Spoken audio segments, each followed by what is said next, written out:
Qu'est-ce que la science et le design peuvent apporter à la petite enfance ? Cet enregistrement est proposé par Premier Cri, association qui facilite la réalisation de projets de recherche action collaborative au sein des lieux fréquentés par les jeunes enfants. Premier Cri œuvre ainsi à réduire les inégalités de développement dès le plus jeune âge. Je suis Charlotte Esqueré, coordinatrice de recherche action collaborative à Premier Cri. J'accompagne donc les professionnels qui prennent soin des enfants de 0 à 6 ans à devenir chercheurs et chercheuses de leur pratique professionnelle. En partant d'un questionnement de terrain, les professionnels conçoivent et expérimentent des réponses avec l'aide d'un designer, puis évaluent si les effets escomptés sont atteints. Alors, pour répondre aux questions que nous nous posons toutes et tous, qu'est-ce qu'une recherche action collaborative ? Qu'est-ce que la démarche scientifique peut apporter aux professionnels de terrain ? Quels intérêts trouvent-ils à participer à de tels projets ? Je suis allée questionner lors d'une table ronde le 25 janvier à Lyon, pendant le Festival de l'Apprendre, 4 intervenantes praticiennes et théoriciennes de la petite enfance. Laurie Zickel, directrice de crèche, Marie Duguet, auxiliaire de puériculture, toutes les deux à la crèche municipale de Ménilmontant à Paris, Béatrice Madinier, qui elle est enseignante à l'école maternelle Emerio à Paris. Laure, Marie et Béatrice ont toutes 3 participé à des projets de recherche facilités par Premier Cri au sein de leur établissement respectif. Et enfin, Marie-Paule Tolon-Béard, psychologue du développement, experte de la recherche-action et formatrice petite enfance à Lyon. Cet enregistrement a été coupé en 2 parties.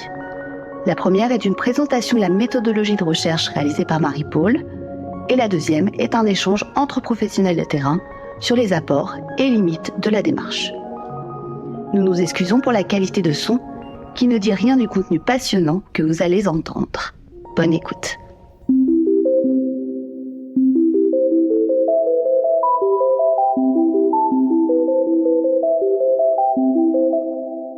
Toutefois, je vais te laisser parler. Oui.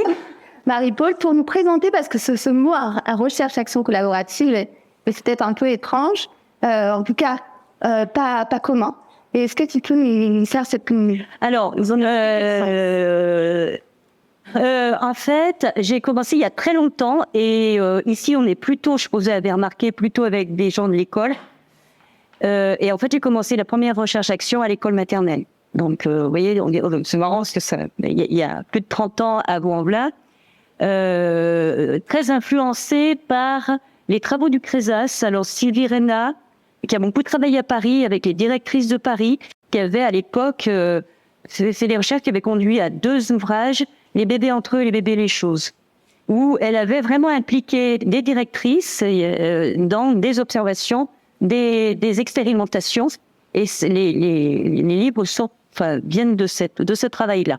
Je l'avais rencontré à ce moment-là, j'avais trouvé que c'était intéressant, et en fait, la démarche de recherche-action, elle s'inscrit dans quelque chose qui est déjà beaucoup plus ancien, de 1980, avec des idées d'émancipation. C'est-à-dire que dans la mouvance post-68arde, c'est-à-dire qu'il n'y ait pas d'un côté des chercheurs et de l'autre côté des praticiens, et que les praticiens ont la possibilité, les compétences pour devenir chercheurs dans leur pratique. J'aimais bien cette idée-là, voilà. À ne pas confondre, j'ai mis avec les recherches de terrain, parce qu'on entend souvent parler de recherche-action qui sont pas, c'est pas la même conception que celle que j'ai. C'est des recherches sur le terrain. Alors que là, je vais te montrer que ce que j'aime bien, moi, c'est que les professionnels se mettent en recherche, voilà, deviennent des chercheurs sur leur pratique. Et le lien avec le bien-être professionnel, dont il est beaucoup question en ce moment, c'est justement de retrouver du pouvoir sur ces pratiques. C'est la notion d'empowerment. On a du mal à traduire ce terme-là en français, mais c'est vraiment l'idée voilà, qu'on a du pouvoir sur ces pratiques. Voilà, et il y a le bouquin pour aller plus loin.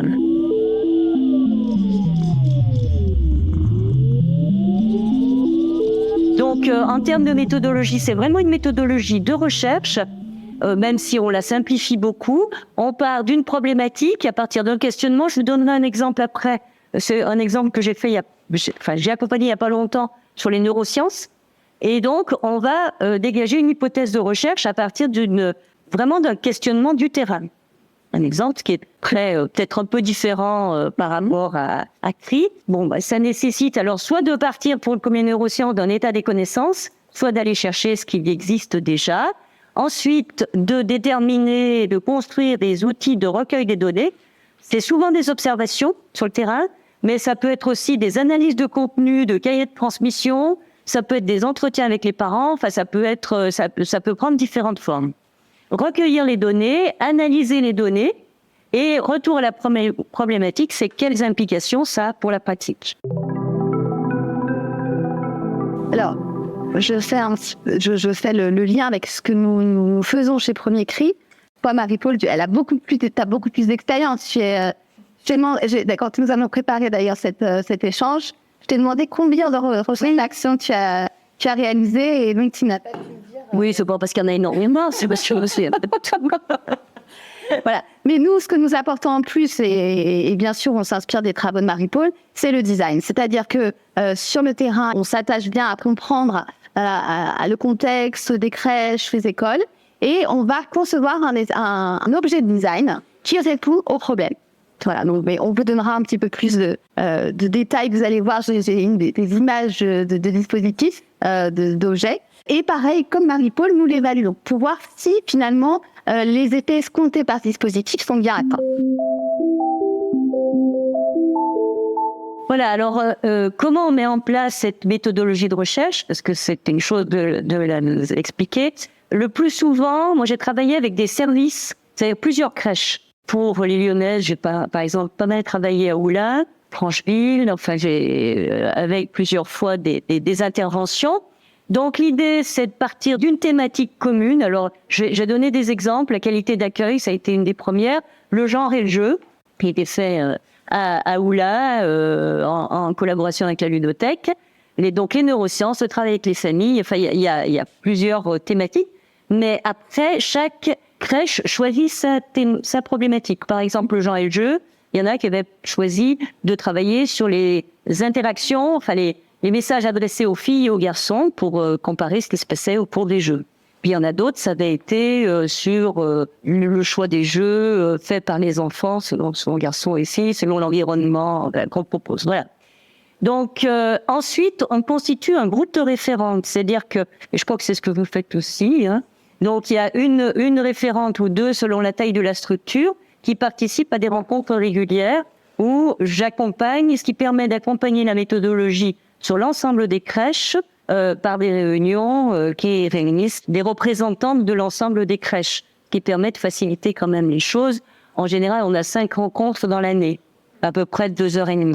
Et les professionnels apprécient beaucoup parce que justement, elles peuvent rencontrer les autres, partager les outils. Et à la fin, moi j'insiste beaucoup sur la restitution finale où on présente vraiment les résultats à l'ensemble du service.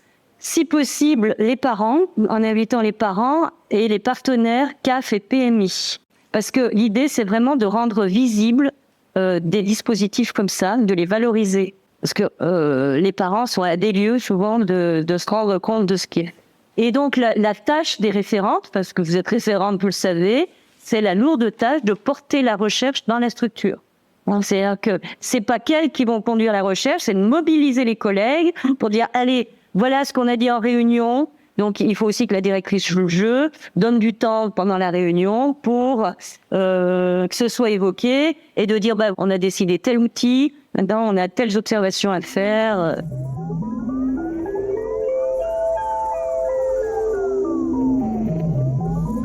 L'exemple des neurosciences, j'ai fait premier temps conférence au sein de chaque structure. Alors au départ, c'était parce que c'était le Covid. Hein.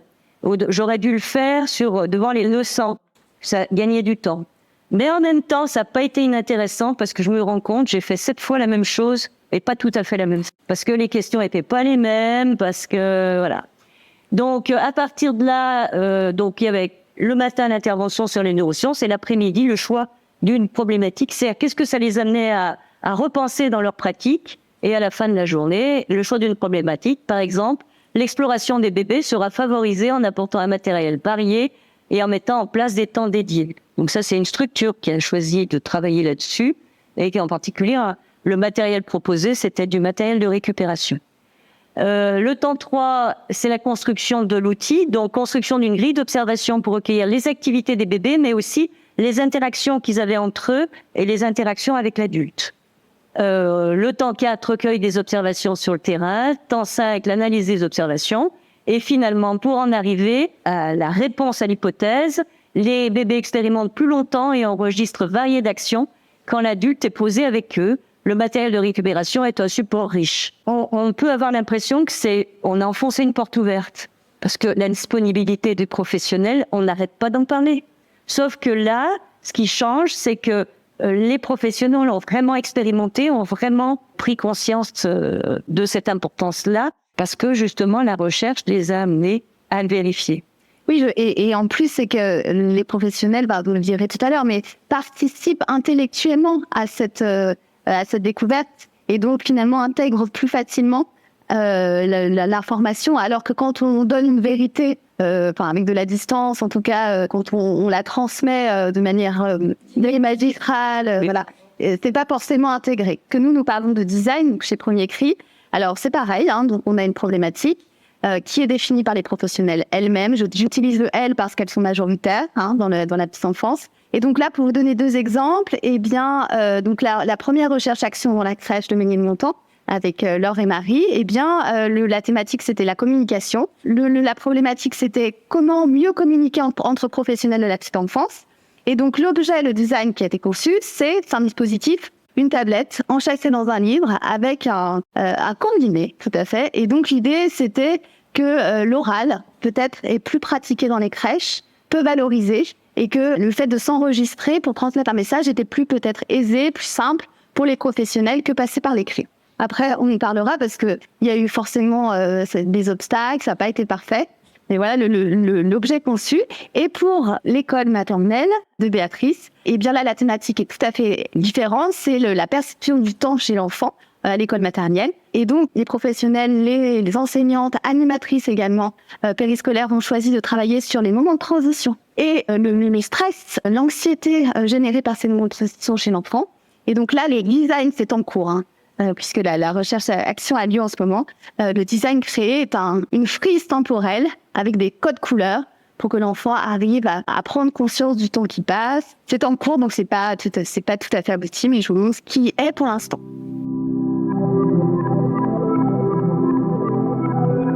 Et donc, moi, ce que j'ai envie de transmettre et de porter par rapport à cette démarche de recherche-action, c'est que chaque fois, j'ai observé une application forte et motivée des référentes.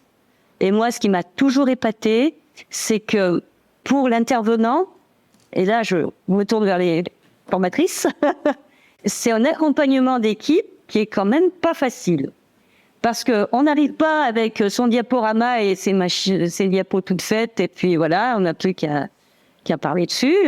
C'est qu'on ne sait pas ce qui va arriver. C'est-à-dire que nous-mêmes, il faut être en posture de recherche. Et moi, ce qui m'a toujours frappé, c'est que chaque fois que j'arrivais à une séance, les professionnels étaient allés plus loin que ce que j'attendais. Et ça, c'est super. Lundi matin, j'étais sur le retour c'est une évaluation d'une démarche qualité participative. Alors, c'est pas tout à fait la même chose, mais pas loin. Il y a eu une présentation, donc c'était restitution, présentation devant 200 personnes. Toutes les professionnels des groupes ont parlé et elles ont dit des choses. Moi, j'en avais des frissons, quoi. Tellement c'était travaillé, c'était approfondi. Et c'est là où je me dis, faisons confiance aux professionnels. C'est vraiment important. Quand ces recherches-actions produisent des changements dans les pratiques, puisque à la fin, on va montrer qu'il y a des choses qui sont à modifier, ces changements sont solides, parce qu'on sait pourquoi on les a mis en place. Ça peut être des changements de planning. Les directrices ici présentes savent que quand on fait des changements de planning, quand on impose un changement de planning, c'est compliqué. Là, quand c'est, on voit qu'il y a un certain nombre de parents qui sont déjà arrivés à la crèche, et il y a des parents qui attendent, on n'est pas assez disponible et tout, et à ce moment-là, on change de planning. Au fil des interventions, ce que j'ai remarqué, c'est qu'il y a une intériorisation de la démarche. C'est-à-dire que le service petite enfance Moulins, avec lequel j'ai fait, mais à plusieurs années d'écart, j'y vais pas toutes les années, ça peut être de l'ordre de 6 ou 7 ans, sans être intervenu, et bien malgré tout, il y a une intériorisation. Ce qui fait qu'aussi à Francheville, eh bien, je n'ai plus accompagné que 2 fois. Et ça a bien fonctionné. Finalement, le coût est pas si élevé que ça par rapport à tout la quantité de professionnels qu'on mobilise finalement, pas à l'intermédiaire de ces référentes, puisque c'est l'ensemble du service qui est mobilisé. Après, les limites, c'est souvent ce qui ressort quand on fait les évaluations, c'est le manque de temps pour mettre en œuvre les outils d'observation. C'est un vrai problème, et de ressources aussi pour avoir des professionnels qui sont mobilisés. Enfin bon, ça c'est plus pour conduire l'observation. Et puis la formation de l'intervenant, comme je disais, c'est pas forcément facile. C'est vrai que moi, ce qui m'a aidé, c'est que j'ai un doctorat. Enfin, c'est pas une obligation d'avoir un doctorat, mais c'est surtout que j'ai fait partie d'une équipe de recherche à la fac pendant des années. Et que je voyais mes collègues qui étaient sur des problématiques, des méthodologies. Ça m'a apporté quand même aussi un esprit et une méthodologie de recherche. Mais je pense que ce n'est pas une obligation.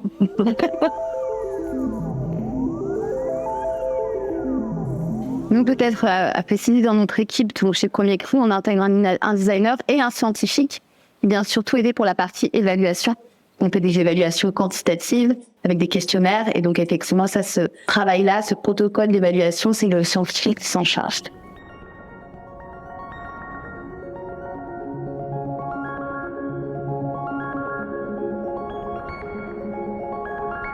C'était un enregistrement de Premier Cri, association de recherche sur la petite enfance, de 0 à 6 ans. Si vous avez aimé cet enregistrement, n'hésitez pas à le partager autour de vous. Vous pouvez nous retrouver sur les réseaux sociaux, Instagram, Facebook et LinkedIn. Vous pouvez aussi visiter le site internet de Premier Cri, où vous trouverez des supports variés à télécharger, MOOC, projets de recherche, livrets de présentation des dispositifs co-conçus. Tout cela pour favoriser les interactions entre les tout-petits, les personnes qui en prennent soin et leur environnement.